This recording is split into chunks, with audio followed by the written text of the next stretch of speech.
wabarakatuh.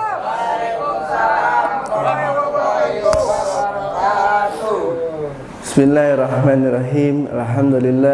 Alhamdulillah rabbil alamin wa bihi nasta'in wa ala umuri dunya wa din. Wassalatu wassalamu ala asrafil anbiya'i wal mursalin wa ala alihi wa sahbihi ajma'in. Subhanaka la ilma lana illa ma 'allamtana innaka antal alimul hakim. Rabbi israh li sadri wa yassir li amri wahlul 'uqdatam min lisani yafqahu qawli, amma ba'd. Pertama-tama yang paling utama, marilah kita panjatkan puji serta syukur kehadirat Allah Subhanahu wa taala yang mana beliau telah memberikan kita nikmat yang kalau kita mau hitung tidak akan bisa terhitung nikmat yang Allah berikan kepada kita. Salawat teriring salam marilah kita curahkan kepada junjungan yang ditinggikan oleh Maha yang tinggi, dimuliakan oleh Maha yang mulia, Nabi besar Muhammad sallallahu alaihi wasallam. Daripada keluarga dan sahabat dan kita selaku umatnya, semoga diakui nanti oleh beliau di yaumil kiamat. Amin amin ya rabbal alamin.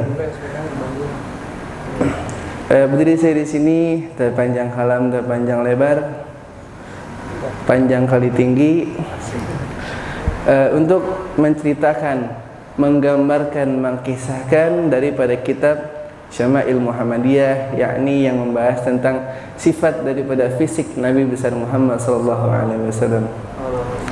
Daripada pembacaan sifat Rasulullah ini, semoga kita bisa dimimpikan oleh Rasulullah sallallahu alaihi wasallam, karena itu adalah salah satu impian daripada umatnya untuk bisa mimpi bertemu dengan Rasulullah sallallahu alaihi wasallam. Ada yang namanya mimpi ar-ru'ya, yaitu mimpi yang kebaikan, yang mana mimpi ini adalah datangnya dari Allah Subhanahu wa taala. Kecuali mimpi basah, itu bukan kebaikan, tapi datangnya dari setan. Biasanya datangnya itu pas kita tidur pagi gitu. Nah, hakikatnya mimpi itu datangnya dari Allah, hakikatnya. Nah, di sini kita membahas tentang sifatu Rasulullah sallallahu alaihi wasallam, sifat daripada rambut Rasulullah sallallahu alaihi wasallam. Daripada Anas ibn Malik meriwayatkan rambut Rasulullah sallallahu alaihi wasallam tidak terlalu keriting dan tidak terlalu lurus. Jadi ikal, tidak terlalu keriting dan tidak terlalu lurus. Dulu pernah di pondok ada seorang cucu Nabi, kalau nggak salah Al-Habib Farid, bawa sehelai rambut Rasulullah, Rasulullah. Nah, dibawanya bukan nenteng, bukan udah pakai tempatnya itu yang bagus. Soalnya rambut Rasulullah harus dimuliakan. Nah, pernah terus rambut Rasulullah di situ dicelupkan air, taruh di baskom tuh. Nah, baskomnya dikasih air, lalu rambut Rasulullah kita tuangkan ke air tersebut. Habis itu kita bagi-bagi, kita minum dari rambut Rasulullah, mengharap dari keberkahan daripada rambut Rasulullah sallallahu alaihi wasallam. Nah, itu ketika dicelupkan itu kayak ada bayangan di airnya, kayak beda dah dari rambut kita mah. Nah, itu rambut Rasulullah ikal, enggak keriting, enggak lurus. Nah, rambut Rasulullah sallallahu alaihi wasallam. Nah, kemudian dari sifat nih antara kedua bahu Rasulullah, katif, pundak. Nah, diriwayatkan dari Ibnu Ishaq, ia mengatakan, aku mendengar dari Al-Barra mengatakan Rasulullah sallallahu alaihi wasallam berperawakan sedang, memiliki bahu yang bidang. Seagung-agungnya manusia dan sebaik-baiknya manusia, rambutnya tergerai sampai ke daun telinga. Nah, ia mengenakan baju merah. Tak pernah aku melihat orang yang lebih baik dan tampan selain daripada Rasulullah. Nah, Rasulullah itu badannya itu bidang, enggak melehoy, enggak lewat, bidang Rasulullah. Badannya bidang, antara bahu dan bahunya bidang. Nah, terus waktu itu pernah sahabat Rasulullah SAW bertemu dengan Rasulullah, yang mana Rasulullah itu pakai gamis merah pada malam hari. Nah, sahabat ketika melihat itu seperti bulan purnama. Nah, sahabat sekali melihat bulan tersebut, sekali melihat Rasulullah. Yang mana kata sahabat, tidak pernah aku melihat seorang paling tampan sama seperti bulan purnama melainkan daripada Rasulullah sallallahu alaihi wasallam. Saking tampannya Rasulullah. Dan pernah kemarin saya bilang, Rasulullah itu seluruh daripada anggota badannya itu seperti memesan, seperti mesen kita. Kayak kita kalau mesen barang itu kan pengennya yang bagus, yang indah, yang sempurna. Nah, begitu juga Rasulullah. Sahabat bilang, diibaratkan Rasulullah itu seluruh badannya, mukanya, seluruhnya itu seperti mesan kepada Allah. Saking sempurnanya, saking tampannya. Bahkan Nabi Yusuf itu ketampanannya kalah sama Rasulullah jika ketampanan Rasulullah dibuka. Nah, Nabi Yusuf itu 1/4 dari ketampanan Rasulullah. Kalau Nabi Yusuf itu ketampanannya ketika ratu-ratu yang di Mesir itu sedang memegang pisau sama buah, yang mana waktu itu terjadi fitnahnya antara majikannya Nabi Yusuf. Difitnah, emang benar disangkanya bersetubuh sama Nabi Yusuf, tapi dia menghindar karena emang ketampanannya Nabi Yusuf. Pada saat itu Nabi Yusuf sedang mengantar buah ke majikannya, dan di sisi-sisinya itu ada para ratu-ratu yang kerajaan Mesir. Ketika Nabi Yusuf melewati, tanpa sadar tangannya itu kepotong oleh pisau karena melihat ketampanannya Rasulullah. Dan para ulama itu mengatakan, jika ketampanan Rasulullah SAW dibuka oleh Allah Subhanahu Wa Taala, yakni manusia pun akan menyayat-nyayat hatinya, bukan jarinya. Itu karena saking tampannya Rasulullah SAW. Nah, di sini ada sifat dan bau keringat dari Rasulullah. Beda keringatnya Rasulullah sama keringatnya kita. Keringatnya kita itu baunya apek. Nah, Rasulullah itu keringatnya wangi. Diriwayatkan dari Anas radhiyallahu anhu berkata, tidak pernah aku menyentuh dengan kedua tanganku sebuah kain sutra, tidak juga harir, dan tidak juga yang lainnya yang lebih lembut dari telapak tangan Rasulullah SAW, dan aku tidak pernah mencium bau wangi sama sekali yang lebih baik daripada bau Rasulullah. Rasulullah kalau misalkan nggak mandi itu wangi, kita nggak mandi 2 hari kecut. Nah, beda derajat Rasulullah sama kita. Rasulullah manusia tapi basyarullah kal basyar, manusia tapi tidak seperti manusia. Itu dikatakan dalam kitab Simtud Durar. Nah, lanjut daripada tanda kenabian Rasulullah yang ada di pundak. Diriwayatkan dari Al-Jaddu bin Abdurrahman, ia berkata, aku mendengar Sa'ib bin Yazid berkata, bibiku pernah menemui Rasulullah SAW bersamaku waktu itu. Bibiku berkata, ya Rasulullah, sungguhnya anak saudariku ini sedang sakit. Lalu beliau mengusap kepalaku dan mendoakanku semoga mendapat berkah. Setelah itu beliau berwudu, lalu aku minum dari air wudunya. Kemudian aku berdiri di belakang beliau. Aku melihat ada sebuah cap tanda kenabian di antara kedua belikat. Baina katifaihi, alamah di antara kedua pundak.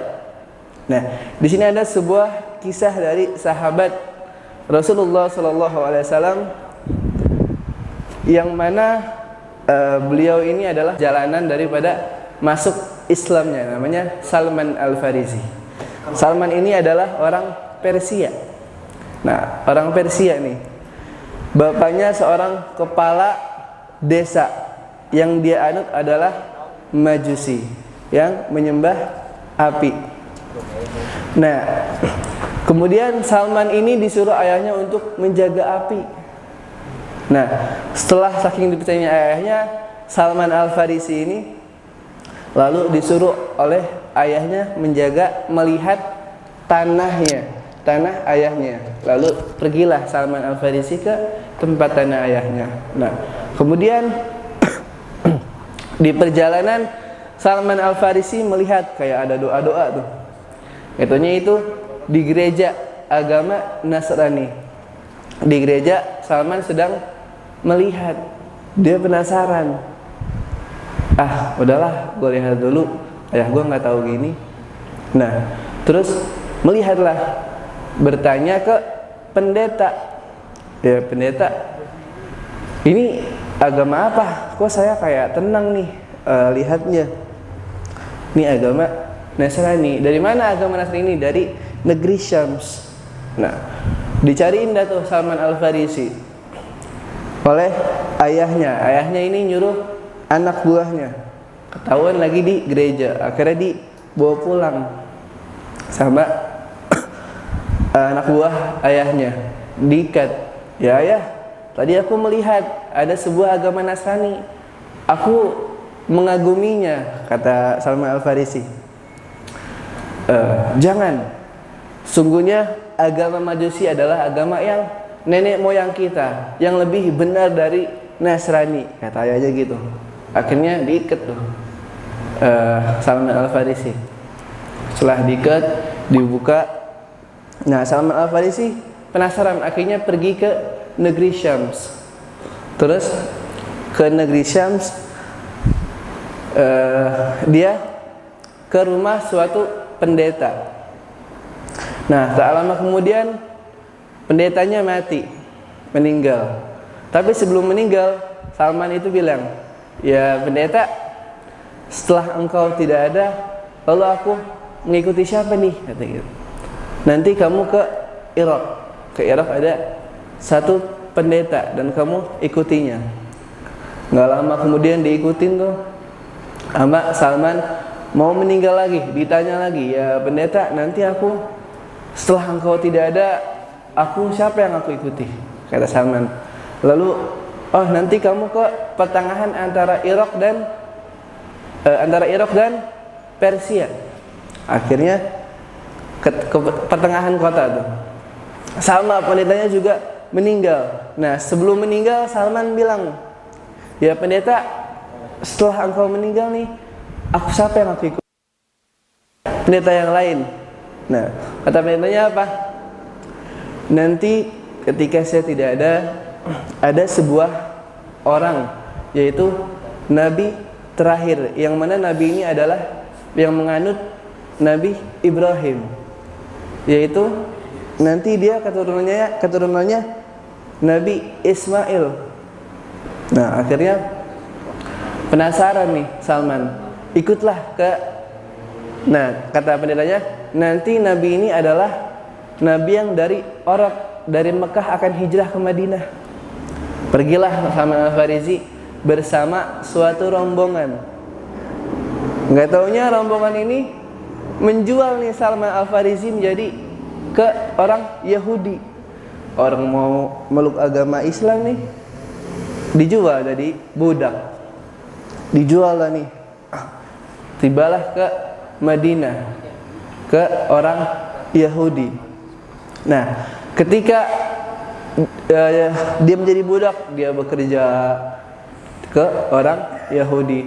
Nah, diajaklah sama sepupunya orang Yahudi. Nah, yang mana Salman waktu itu sedang naik di batang pohon kurma. Terus ada saudara majikannya ada di bawah. Lalu ada 16 orang, satu golongan. Tiba-tiba sepupunya berdiri. Ya wahai kaum Kilah, celakalah engkau, kata. Salman bingung nih, karena di situ ada satu orang yang ngakunya Nabi. Salman, ada apa? Kata gitu. Udah, lu kerja aja, lu nggak usah tahu urusan gua. Nah, pas Salman tahu bahwasanya itu adalah Rasulullah, beliau menghampiri Rasulullah. Nah, sebelum menghampiri Salman ini, dia ingat dengan kata pendetanya, bahwasanya ketika engkau bertemu Rasulullah, beliau adalah orangnya tidak mau dikasih sedekah. Nah, beliau maunya dikasih hadiah, nggak mau dikasih sedekah, yang mana di dalam kedua pundaknya itu, di antara kedua pundaknya ada tanda kenabian hitam berbulu. Penasaran nih, ketemu dengan Rasulullah, ketemulah dengan Rasulullah, dikasih kurma sedekah.